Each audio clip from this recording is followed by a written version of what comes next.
Hi everybody, welcome to the Google Digital Garage. Welcome to Social Media Strategy.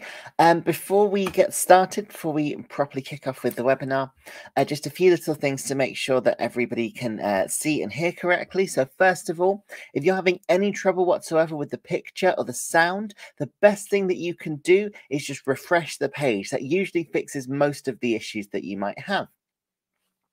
After that, if you're still having problems, if you go to the bottom right corner of the YouTube video, there is a little cog there, and you can click on that cog to adjust your settings and fiddle about with them until the video runs smoothly. So hopefully that means you can see and hear me correctly, so I can introduce myself. My name is Zoe. I'm one of the trainers for Google's free skills training program, which is the Google Digital Garage. A little bit about myself. So I'm a marketer. I work in digital marketing. I have done for about 9 or so years now. I've used that time, that expertise to work with clients, big and small, and work in all sorts of different types of marketing. So I've done content marketing, I've done data, I've done analytics, and of course, I've done social media, which is a big thing nowadays, obviously. Yeah, social media is how the majority of businesses interact with their audience, with their customers, and learning how to do it and how to do it well is not always an easy thing to do. So that's what we're going to talk about today. We're going to be going all into planning out your social media strategy, to working out what to post, when to post it, and how to find your customers. Now, I'm not alone. I'm also joined today by our wonderful moderator, and that is Mohammed. Mohammed is going to be in the chat. He's going to be talking to you guys. He's going to be asking you questions. He's going to be answering your questions. And if you do have any questions, then please do feel free to just pop into the chat and leave them down there. Ask Mohammed, and he will be either answering them himself, or if there are some questions that he's not able to answer because he's only got about 200 characters of text to answer your questions, so he can pass some of them over to me, and we are going to have 3 question breaks during this session to get through all of your questions and anything that you would like to know. So before we start, the only other thing I've got to really say is that we do have a wide range of other Digital Garage webinars. If you look in the link in the video description, you'll see all of our webinars. We've got tons and tons and tons. They are all free, and they're all just like this one. They're run on YouTube. So make sure you're checking those out. Yeah, and don't forget to expand your learning as much as possible with all of our Digital Garage courses. So today, what have we got to look forward to? Well, we're going to be looking at using social media to grow your business and how it can do that. We're going to look at building a strategy so you can work out how we actually go about deciding what to post. And we can look at some tips and tools and tricks in the last section to really improve your social media. Now, before we start, one last thing for me to say is that we do have free one-to-one mentoring available currently. So it's only available in the UK at the minute, unfortunately. But any small businesses or charities based out of the UK, they are able to sign up for Google Mentoring at g.co/UK mentoring. You get a free hour-long session with a Google Digital Garage trainer, and we can go through sort of all of the things that you're going through with your business and how we can help you out, whether that is more social media help or help with data and analytics or general sort of business growth. There is tons and tons and tons that we can help you out with. So if you are working for a small business or a charity in the UK, you can sign up using the link there on the screen, g.co/UK mentoring, and I'm sure Mohammed will be sharing that in the chat as well. So let's look first at how social media can help to grow a business. So there's quite a few ways it can do that, and hopefully we're all aware of the impact that social media has on the way that we communicate. So first of all, let's think about the size of it. So in the UK alone, there are 44 million active social media users out of about 70 million people in general.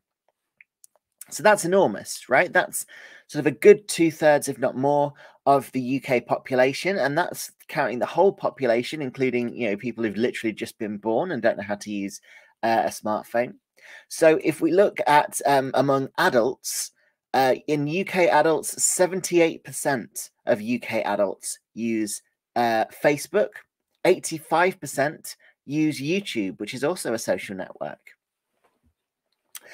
Even though there are other social networks, they still have a big reach, a big impact, although they are smaller.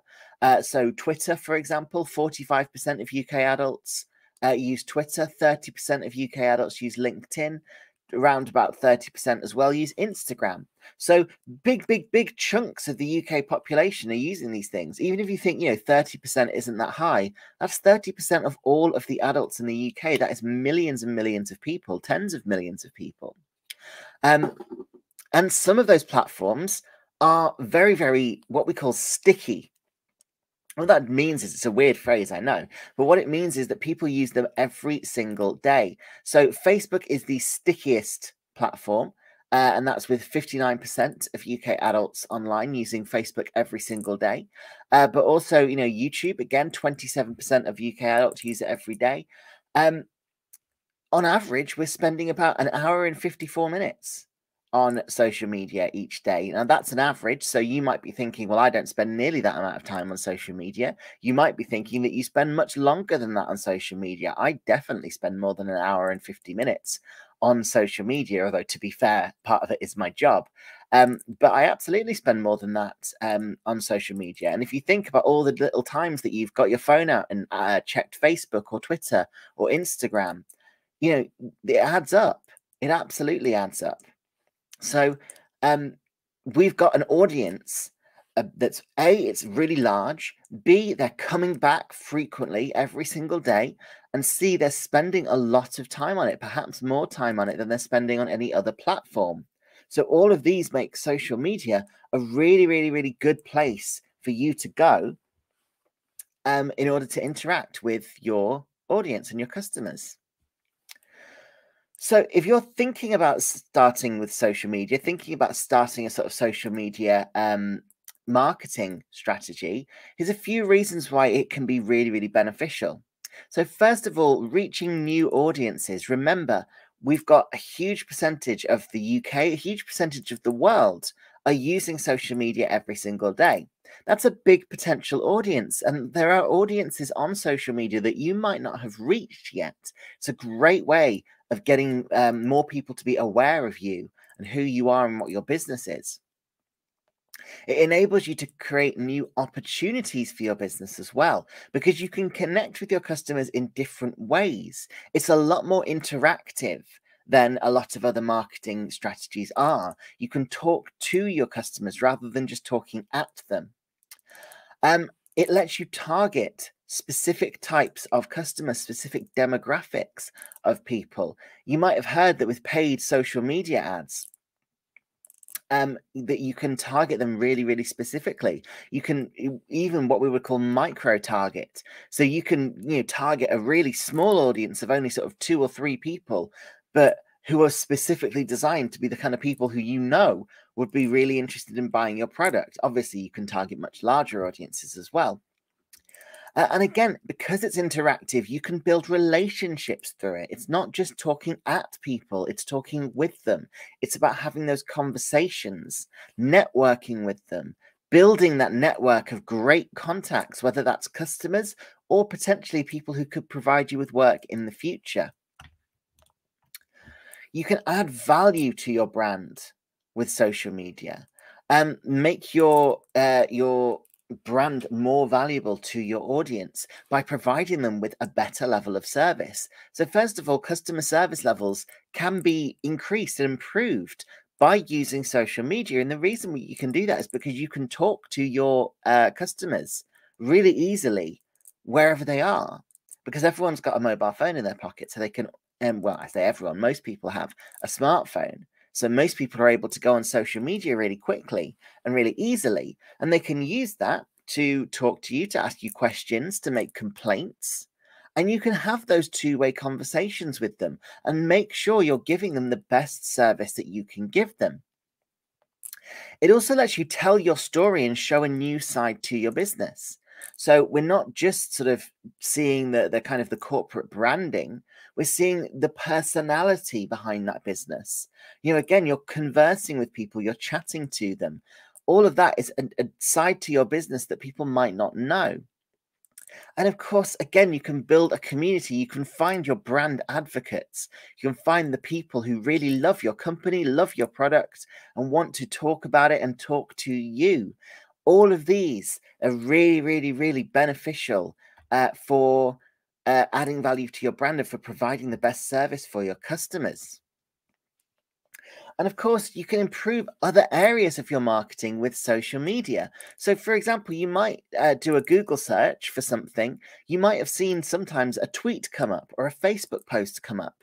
So, there are options for getting noticed on search through being good on social media. You can also use your social networks, use your social media pages or accounts to attract people to your website as well, to link to your site directly from your social media. And of course, when you've got people liking your social media pages or following you on different social networks, you can gain insights about them thanks to social media analytics, which means you can start looking at the data surrounding who follows you. You know, is it mostly men, mostly women? What kind of age range? What other things do they tend to follow on social media? You can get all of that data and learn so much more about your audience. And finally, of course, you're not the only one on social media. Your competitors are on social media as well. And you can look at their social networks, look at the things that they post, and work out, okay, what are they doing that I'm not doing? Or what aren't they doing? What have they not done so far? Maybe that you could be doing. You can keep an eye on your competitors, get an idea of what you could be posting about and what you could be doing on your marketing based on what they're doing. So some questions to ask yourself before we get started. First of all, what kind of updates should you post? That's a thing to think about. There's loads and loads and loads that you could post. There's plenty of different options, but it's always a good idea to first start thinking, right, what updates do you think your audience is going to want to know about? Are your posts on social media driving people to your website? That's an important question. Are they actually bringing people to your site, or are people just looking at them on social media and then leaving? We want to use social media as a tool. You know, getting a load of Twitter followers, for example, that's great, but it's not great in itself. It's great because it means you've got an audience who you can bring to your website and use to make sales. If you've got, 2,000 Twitter followers, but none of them come to your website and none of them actually buy your product, then those 2,000 Twitter followers aren't really worth much to you. So we need to make sure that they're doing something with them, that they are serving your purpose. When is the best time to engage with your audience? Your audience is going to be online at different times of the day. It might be that if your audience is sort of teenagers, then they're most active at late at night. Excuse me. If your audience is mums, then quite a lot of parents will go on Facebook after dropping their kids off at school first thing in the morning. Or while they're waiting to pick up their kids from school at sort of 3 o'clock. So those tend to be peak times. If your target audience is people who work sort of 9 to 5 jobs, well, then they might be waiting till their lunch break to go on social media. So they're more likely to engage sort of between 12 and 2 o'clock in the afternoon. All of these are things to think about. What about who your most influential followers are? We maybe have all heard the term of influencer. Who follows you? Who is a fan of your product and your company? Who could help do some of your marketing for you through influencer marketing? That is something to consider as well. And by targeting those influencers, we can find advocates for our brand and get our money's worth when it comes to investing in our social media accounts. Remember, there are a few things to bear in mind. First of all, attention spans are pretty short. You are dealing with people that have an 8-second attention span. And on social media, some people think that it's as little as 3 seconds. That's all the time you have to engage someone with what you post. So you've got to think, how can I immediately get people on board in the first 3 seconds? Think about the people scrolling through Facebook or scrolling through Twitter or swiping through TikTok or Instagram. what is going to stop them? What's going to stop them dead in their tracks and get them to pay attention to you when you're competing with everybody else's content that they've got to look at? Because again, remember, there's lots of competition. You're not just competing with the people who are in the same industry as you. You're competing with everybody else who might grab your audience's attention. You know, why should they read what you've got to say when their favorite YouTuber just posted a new update, or their favorite TikToker has just posted something new? Remember that it's not always free. Partly, I want to get you all thinking about the time that you spend on it. You know, yes, okay, there's no cost to just putting something on Facebook, but if you have to think about what you're putting on there and write that post and post it out and then monitor the comments, that is all time. It's time that you could be using on other things. So we want to make sure you're using your time as effectively as possible. But of course, you can also use paid ads, and that can be a really, really good strategy. Depending on your audience, depending on your product and your business, paid ads can be a great way of reaching a new audience. So be prepared to put a little bit of money into your social media marketing. And last but not least, remember, once it is public, it is public. If you get in a fight with a customer, if you post something that's maybe incorrect or offensive, if you start posting conspiracy theories or use your business account for sort of personal matters, people are going to see it, and people might screenshot it. Even if you delete the posts that you've made that were maybe ill-advised, people can screenshot it and then keep that picture of those posts. You can never really rely on something being deleted from the internet, because you never know if someone's taken a screenshot of it. So you have to be really careful what you post. Always think before you post. Think before you say something. Once something is public, it is public and can't easily be erased, even if it goes viral for the wrong reason. So just bear that in mind.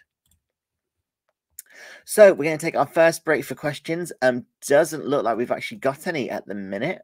I'm going to take the opportunity to have a sip of water. Brilliant. So we'll move on, but remember, we've got other breaks for questions as we go through. So please, if you do think of anything, feel free to send it our way. So how do you go about actually building a social media strategy to make the most of the opportunity that social media can give you and to give your business? Here are some of the key steps that you can take when building a strategy, and also what to look out for when tracking your efforts, which is another important factor. So 5 important steps. First of all, your audience. We need to define your audience. Then we need to set your goals. What does your business actually want to achieve? Then and only then can we look at your social media platforms. That's really important. We're not going to start by going, well, I'm going to be on Instagram or I'm going to be on Facebook. Before we even think about what social networks to use, you need to work out who your audience is and where they are, and also what you're hoping to achieve. And only then will you know which the best platform is for you. So make sure you don't pick your social platforms too early. Then you need to decide on a tone of voice. And finally, you need to decide what success is going to look like. Once you've done all these things, you will have a great idea of what to be posting and what your strategy online should be. So let's go through all of those in a little bit more detail, starting off with defining your audience. So who is your audience? What are they into? What influences them? We want to get as detailed as possible with your audience. So when we say who are they male? Are they female? Are they non-binary? How old are they? Where do they work? How much do they earn? What sort of media do they enjoy? Do they have a family? Do they have a partner? What are their hobbies? What do they believe in politically, religiously?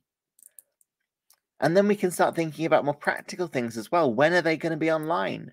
What social media do they use?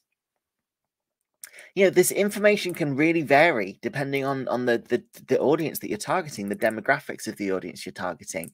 So, for example, if we are targeting, again, sort of, let's say we're targeting lawyers.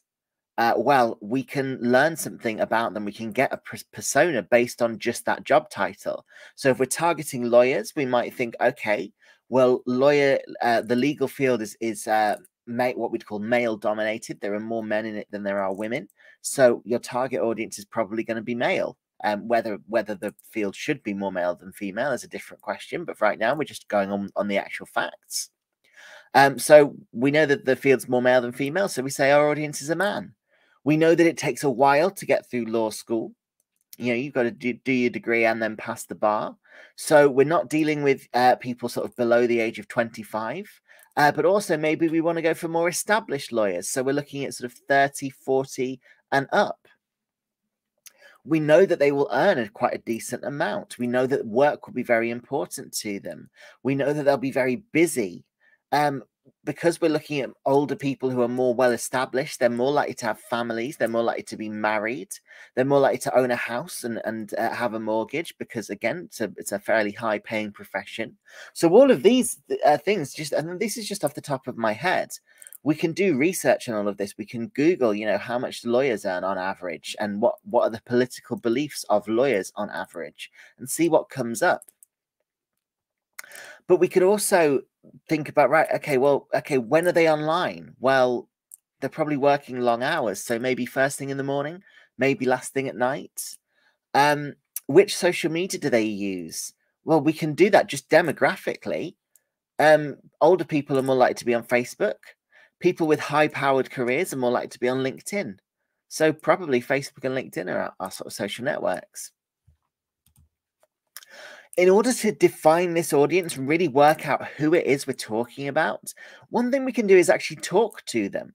So you can do this directly, or you can send out a survey or an online survey even, and understand what their interests are, what their needs are, and gather all that data yourself.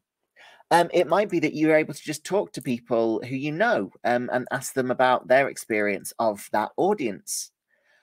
Once you've got some data, you can split them into segments as well. Again, if we're targeting lawyers, well, maybe we could split that into two segments. Junior lawyers who've only just sort of started, and established senior lawyers. Those are going to be two quite different groups and different demographics. And then, like I said, you can build an online survey and try and collect that data online using online survey tools like SurveyMonkey or Google Forms.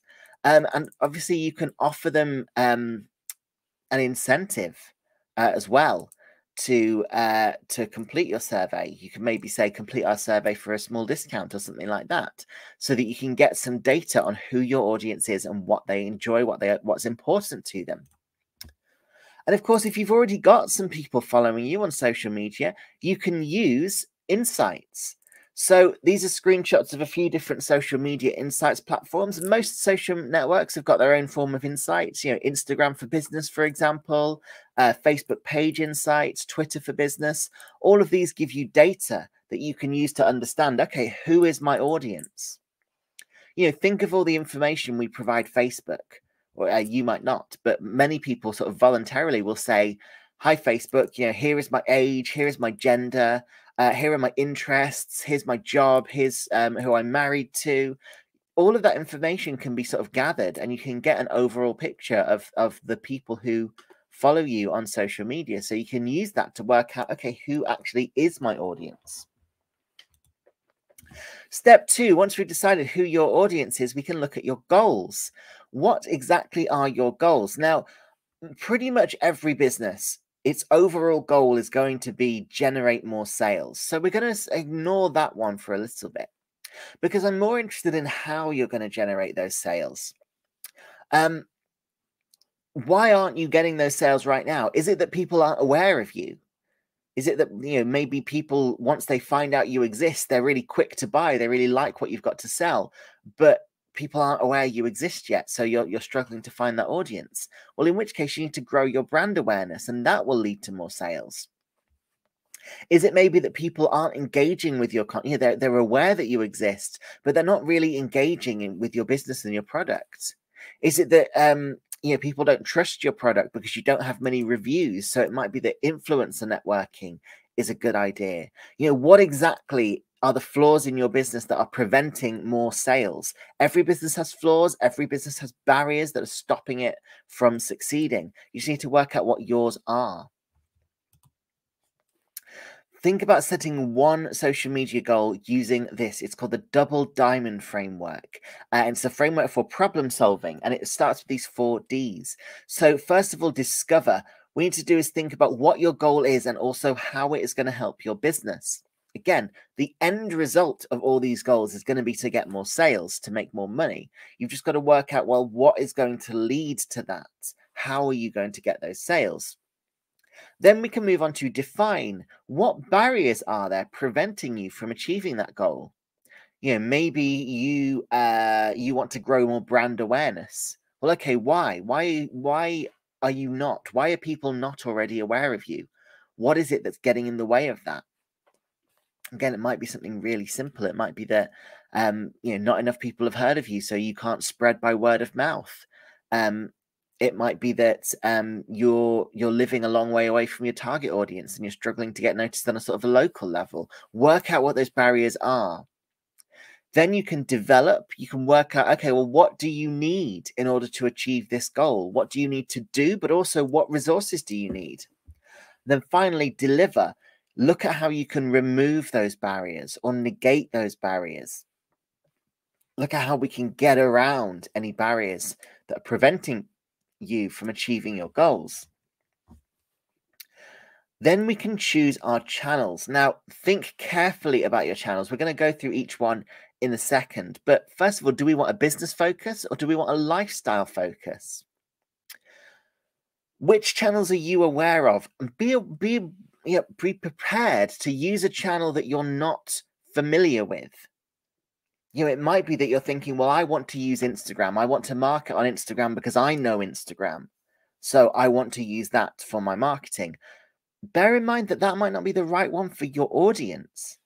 It doesn't matter whether you might know how to use it perfectly, but if your audience isn't on Instagram, and if it's not the right platform to achieve your goals, then all of that expertise isn't worth anything. So think carefully about what's going to be the right option for you. Generally, we'd always say start off with one channel. Don't grow too quickly. Start off with one channel, test it, see what works, see what doesn't work. Once you feel completely familiar with that one channel, you can try another one. And again, test it, learn, work it out. Remember, different channels need different strategies. There are different things that work well on sort of Facebook, then work on LinkedIn, then work on Instagram. So do try to think about that when it comes to pick those channels. Twitter is channel number 1. So Twitter is really good for quick fire conversations, good for public relations. It's a great one for interacting with your audience. Everything on Twitter is so interactable. Every single post on Twitter is designed to be interacted with. Perhaps more than any other social network. So make sure you're using that. Ask people questions. You can use polls like we've got in this tweet on board on the slide from Dollar Shave Club. You know, use polls, use questions, use retweets as well. Make sure you're not just posting your own content, you're retweeting other people's content and you're engaging with the content that your customers would like. Remember, you can use hashtags on Twitter. Hashtags let you join in with a particular conversation. And of course, you can create a professional looking profile picture, a header image, and make sure your at as well matches your business. You can control a lot about your brand. And this is true of any social network. So make sure that it looks the part that you've got a clear URL. It's obvious what you do, things like that. Facebook tends to be used by a little bit older people. The main audience for Facebook is sort of 35 years old and up.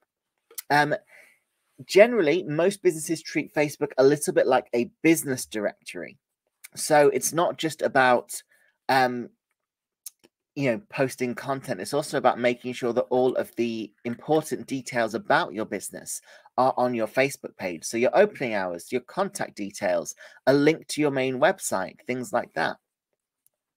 You have also got the opportunity to create a call to action button that tells people what you want them to do.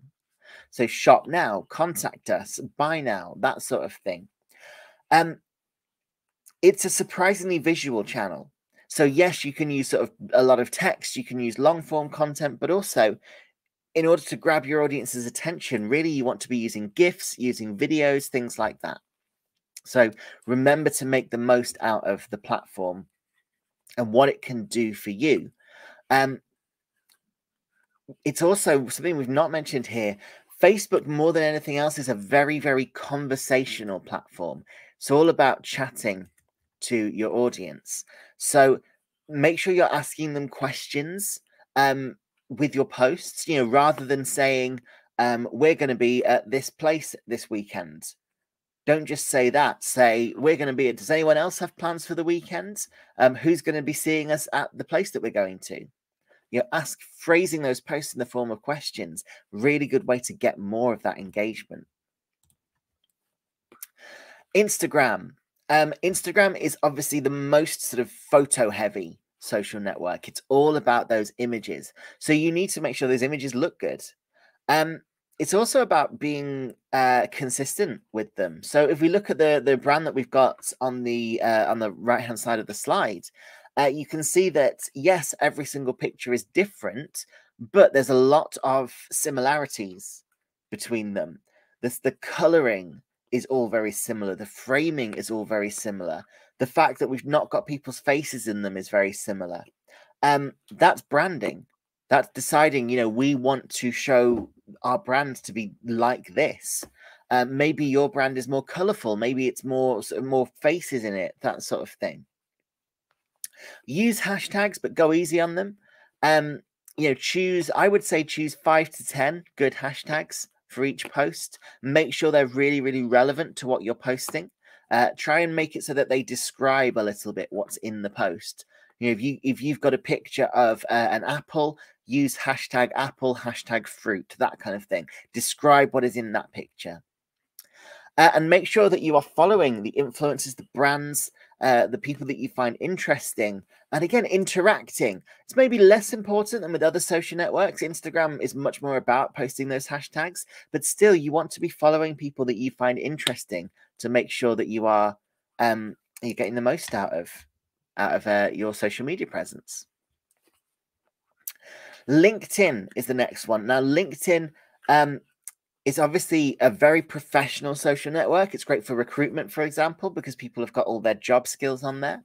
But it's also really good for connecting with other people, either in your industry or a similar industry. So a good thing to think about, first of all, create, I would say both a personal page for you as an individual, as well as a company page for your business. And link them together. So make it clear, you know, you are the director or CEO or managing director of your business. So they're linked together and you can easily find one or the other. If you've got employees, LinkedIn is a great place for them to be posting about your brand. Encourage them to become brand advocates. Now, obviously, you can't do that by just telling them you should all be advocating for the brand. Instead, you've got to provide a really great experience for your employees and hope that they enjoy it so much that they want to talk about it. Make your company page nice and search engine friendly. Make sure you're using sort of keywords that people might be looking for. If somebody searches for, you know, digital marketing company in Manchester, then you want your company to be one of the potential options. And it might be that that LinkedIn profile comes up for some people as a result of that search. So make sure you're using words that people are going to be searching for. You can create showcase pages as well to generate a lot of interest. And you can start sharing thought leadership content. Really, the ideal amount of content for LinkedIn is sort of around 5 posts a day. And really, it wants to be, again, thought leadership. It wants to be all about, you know, here's how we have done our business. Here's how we go about doing things. And this is why we do it that way. And this is why maybe you should do it that way. You're telling people, you know, here are some great tips that we use that we think are really effective. And then we've got YouTube. People don't often think of YouTube as a social network, but obviously you can create an account, you can leave comments, you can talk to people in the chat. It has all of the hallmarks of a social network. Just like Instagram is for pictures, YouTube is for videos. It's the same basic site in a lot of ways. So it is the most popular video sharing site as well as the most popular social network. and the second most popular search engine on the internet after Google. So it is a very, very useful tool for a range of different things. If you're going to start using YouTube as part of your strategy, you need to think about what content your audience is going to be most likely to find useful or valuable, and most likely to share as well. You know, whatever that is. Maybe you're posting about practical tips to do with your business. You know, if you're a carpenter, maybe how to go about fixing a shelf or hanging up a shelf or something like that. The sort of thing that people might be interested in and might find useful. Might be about using your products, that kind of thing. You can also look for other collaborators, people that you can work with who maybe have a bigger audience than you, and you can use them to help grow your channel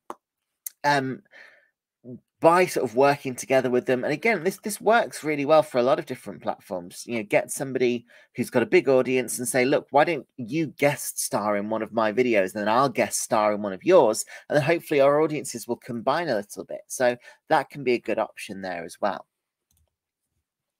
So that's all of the different platforms. It's not all of them. There are obviously others. We've not talked about TikTok. We've not talked about Reddit. We've not talked about Pinterest.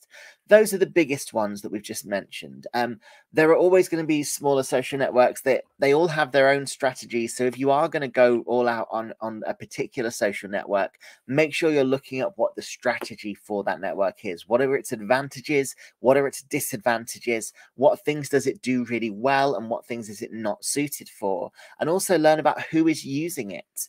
You know, does it have a particular audience that are going to be using that particular network? Then we need to think about your social voice. How are you going to talk on social media? What kind of language are you going to use? What you should do is create a set of what we would call brand guidelines.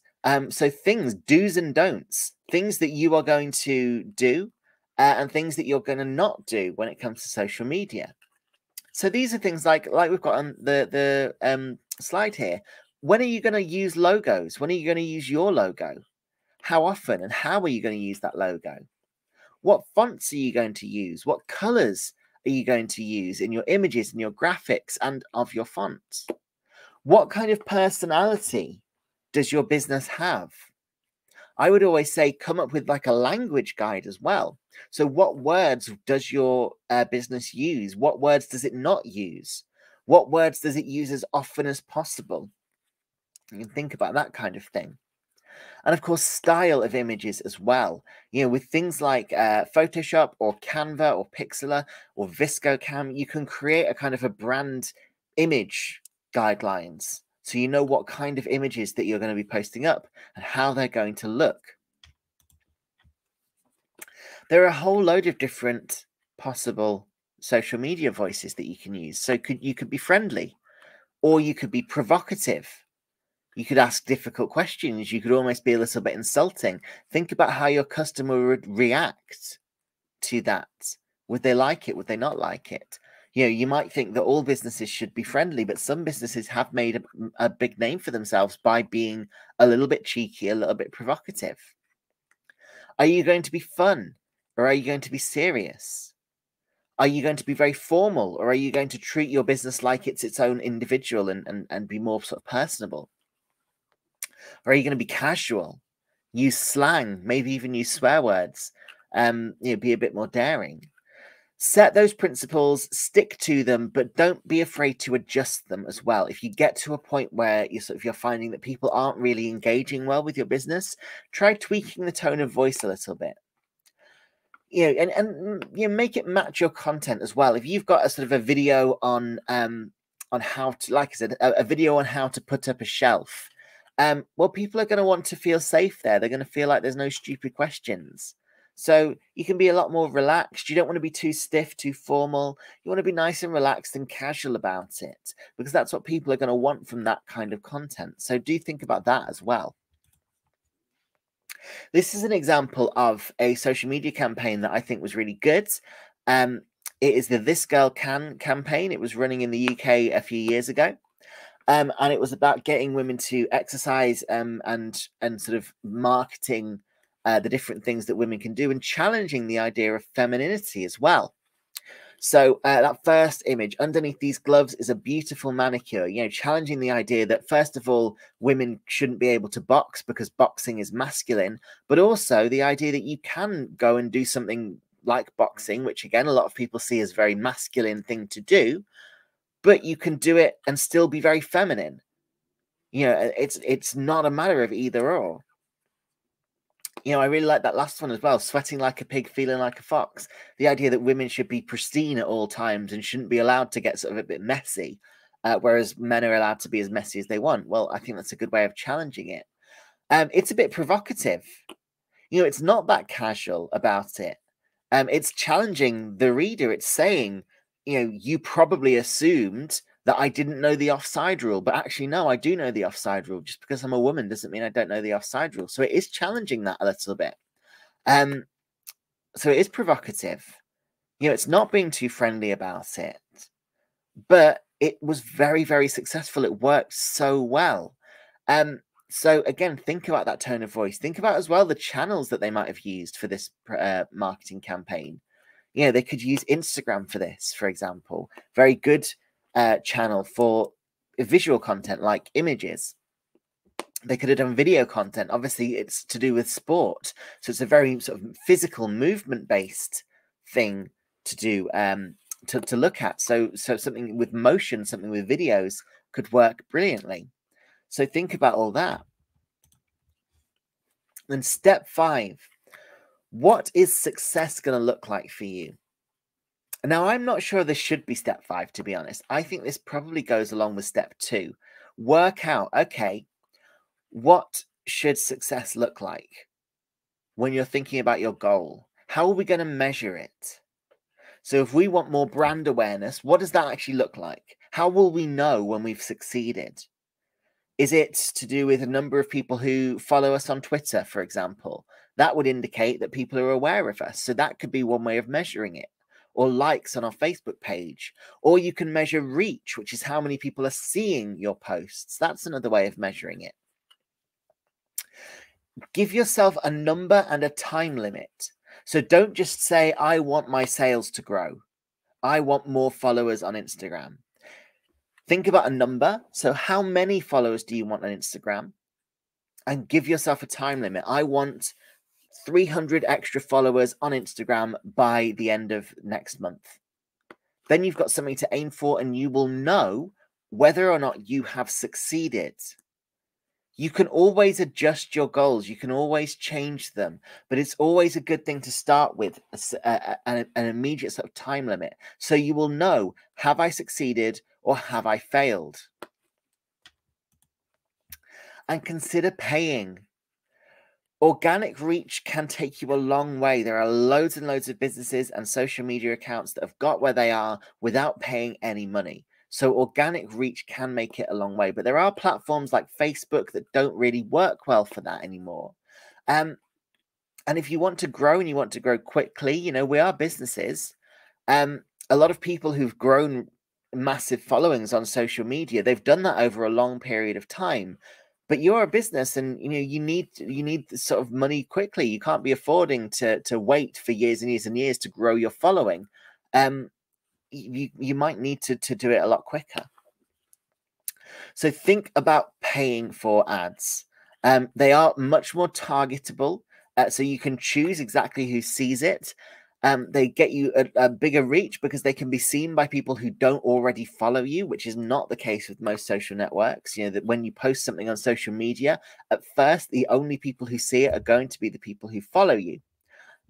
It's only later on, if those people interact with your posts, that you're going to be able to get them seen by other people. And again, if your goal is sales, if your goal is growth, these are good options. You can do a paid ad that is paid per click, which means that you only pay once somebody clicks on that ad. And that ad will then can link back to your products, and you can make it so that it's really clear what people are looking at and what they will get if they click on it. And then that can be a good sales vector. People will click on that ad, they'll get taken to your product. They're only going to click on it if they're interested in your product. And remember, you only pay when people click on it. And then you end up with more people buying your stuff. So it can work really, really, really well. So bringing everything back together, what we have looked at today. So first of all, we want to define our audience, work out who they are, what's important to them, and how to make things relatable to them. Then we want to set a business goal. We want to work out any barriers to that goal and work out how to mitigate them. We've chosen our social platforms, chosen our channels based on our goals and based on our audience. We've worked out what our tone of voice could be. And then we've constructed some ideas on how to define success. So that's the basics of doing a social media strategy. So brief break while we look for some questions.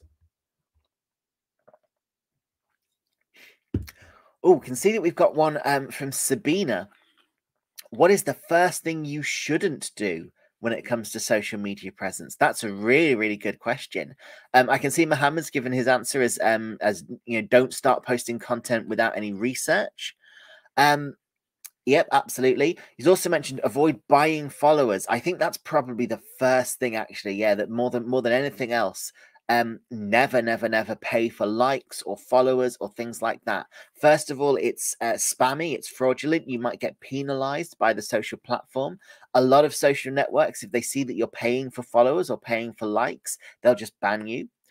But also, they're not worth anything to you. You know, if you pay for 1,000 Instagram followers, if you buy them somewhere, those aren't actually followers who are going to interact with your content. So they're not going to do anything for you. They're not going to share your stuff. They're not going to like your stuff. They're not going to buy your stuff. They're just going to be increasing your number artificially. So never pay for followers, pay for likes or anything like that. Anything else that you shouldn't do when it comes to social media presence? I would say one thing you shouldn't do is use the same account for your personal and your business life. I have seen that done a few times. You know, people who have their business account, but they also use it. You know, they're chatting to their Auntie Marjorie, or they're organizing to get together for drinks with their friends, and they're using the same social media account as their business for that. I'd say never do that. You don't want to. It looks really unprofessional. You don't want people to see you and think, okay, well, this is clearly their personal account. And they won't be comfortable interacting with that. So make sure you're separating out your business and your personal accounts. The Unscathed has asked, which strategy should be done first in order to gain social presence, content marketing or paid marketing? Depends on your business, depends on your audience, but generally I would say start with the free stuff, which is content marketing. So for those who don't know, content marketing is all about creating really good, really valuable content that your audience is going to interact with and hopefully share, and using that content to drive people to your website and get them thinking about you as somebody who knows what they're talking about and who is trustworthy. I would always start with that. I would work out how much you can get done for free. So posting one new piece of content a week. How many new followers can you get from that? Yeah, how much engagement can you get from that? Usually, most businesses, they'll see growth and then they'll hit a plateau. They'll see, new followers, but that growth will gradually slow down, and eventually we get to the point where we don't really get many new followers. Your follower count stays roughly the same. If you get to that point, that's when I would think, okay, well, maybe I should now start paying. Maybe I've hit my kind of organic limit, and the best thing I could do now is to pay for more followers. Well, not except we're not buying followers, because obviously I've just said that you don't want to do that, but pay for some ads to get your posts out there to reach new audiences. Hopefully that has answered your questions. We're going to move on now to the final section, which is the tools and best practice. Little tips, little tricks that you can use, and little tools that you can use to succeed as much as possible. So first of all, we want to think about what types of content you can share. There are loads of types of content that you can share. You can see some of them up here on this slide. Some things that you absolutely should always share: responses. Make sure you are responding, engaging with your customers. It's not just about making posts. It's also about actually having those conversations. With all of these, what I want you to always think is what is valuable to your audience. Now, that word valuable could mean all sorts of different things depending on your product and your business and your audience. So, for example, again, if you are a carpenter, if you make things with wood, what your audience might find valuable is little carpentry tips. You know, how do you go about putting a shelf up or building a bookshelf? Is there anything people need to know when they're creating, you know, flat pack furniture from IKEA, that kind of thing? For some people, the most valuable content is entertaining or funny. For some people, it's informative. For some people, it's philosophical or something that gives them a new way of looking at the world. But think about what your audience is going to find valuable. You know, with things like we've got their non-promotional content, such as behind the scenes insights. Is your audience going to find the behind the scenes insights of your business interesting? Well, if you work in an office, probably not, right? No one's going to care. Everyone knows somebody who works in an office. It's not that interesting, ultimately. But if you're a blacksmith, or if you work in some sort of field, like if you're a brewer or a baker or something like that, if you create stuff or do something practical, people might be very interested in learning how that is done and what you do every day. So that could be a really good option. Again, it's all about what your audience is going to find the most valuable. Think about creating experiences that are worth sharing. Maybe even think about getting your customers to create their own content that they're going to share for you. So, for example, think about the Coca-Cola company. They have every so often they have names on their bottles. So, a Coke for David, a Coke for Mohammed, a Coke for Jeffrey. And you can look at those names on the bottles, and a lot of people, they take that and they try and find the names for themselves. They find names of their friends. You know, I remember when I used to work in an agency, I worked in an office. This is way before COVID. And every so often, you know, if I was going out to the shop and someone said, "Could you bring me back a bottle of Diet Coke?" I'd absolutely be looking for one with their name on it. And quite a lot of people would share those, you know, share, "Oh, look, I finally found my name."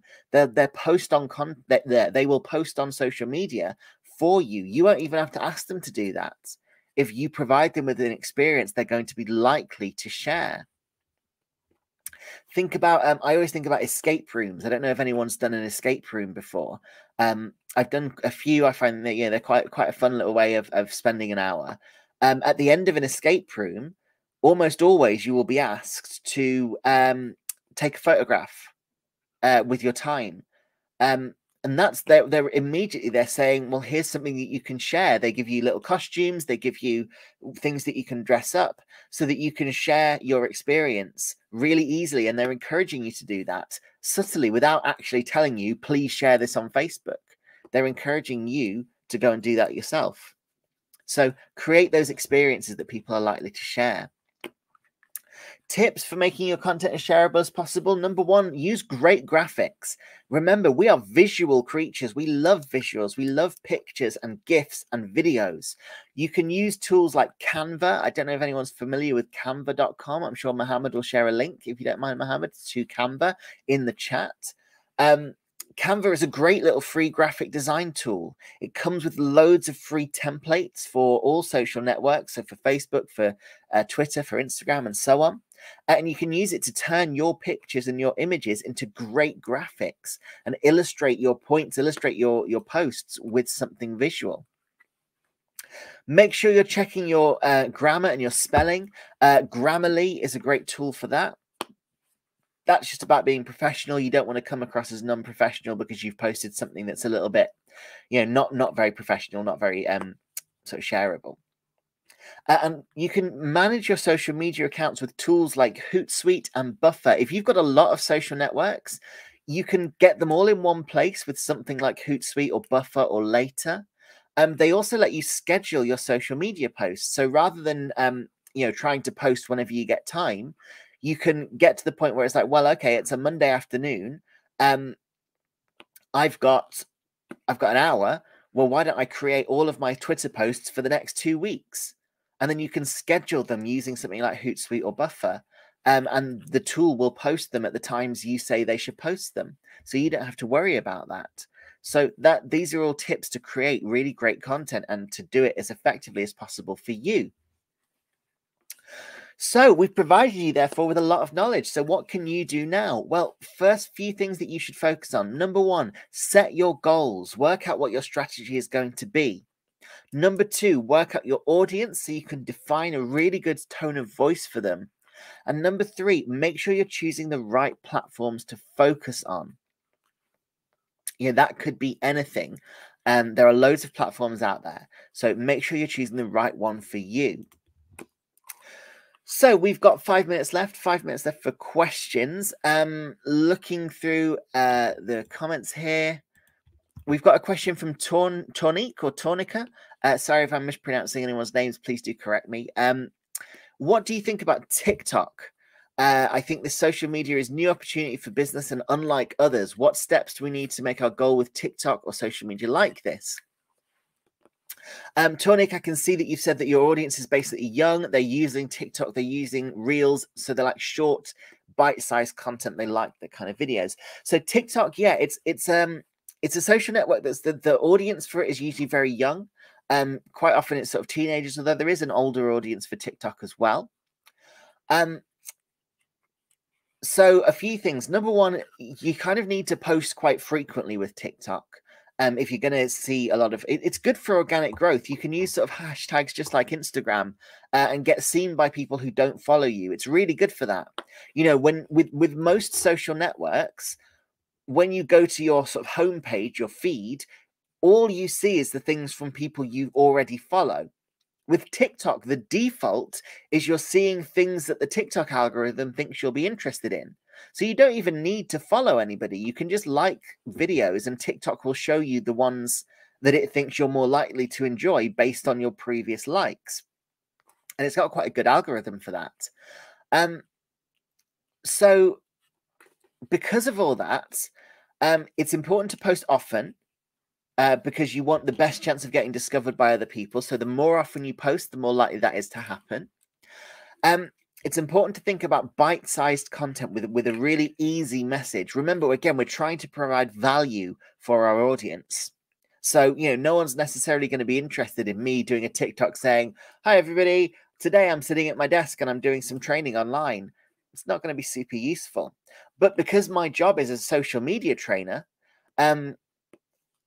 because what I do is all about training people about marketing. Well, I could give quick tips instead of just going like, "Hey, here's what I'm doing today."